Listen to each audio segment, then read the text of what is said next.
بسم الله aad baan wax bareenayaa garoonka masalaha cidii abaabushay cidii diyaarisay ciyaartooyga taabarayaashooda odayaashii wax la qabtay aad baan wax bareenayaa dhalinyarada masalaha waxa laga doonayaa sida uu sheegay Cukuse waxa la magaalada qurux badan waa in noqdaan dhalinyarada magaalada qurux badan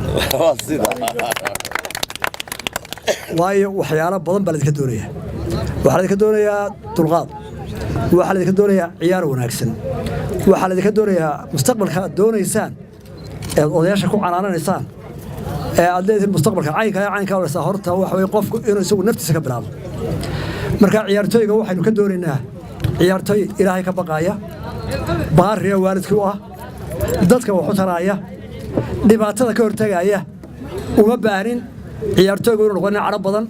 nin dagaal badan nin markuu kubadda ku soo xanaaqo dadkana ku xanaaqo ma baahin waxaynu baahan markuu xanaaqo nin kubadda garaaca oo deena ku soo nafisa oo dadka isagoo cadhoor ku soo noqda ciyaaraha inta loo sameeyo waa ka Ilaahay waxa kala siinaya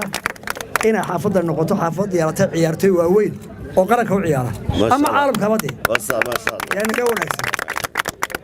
waxa la rajeenayaa tartanka guulka gaadhaan waxa la wixii tabartayana waxba kala dhalinyarada wax la qabashadeeda iyo stadiumkan iyo kuwa kalaba diyaar baan u nahay intii tabarteena inaanu dila qabanno haday dhinaca dhaqaalaha tahay haday dhinaca ciyaartooyga tahay haday dhinaca dhiirigelinta tahay aad baan diyaar idin nahay idina te odayaasha waanada qaata isku helimaysa dhalinyarada odayaasha canaanta mar walba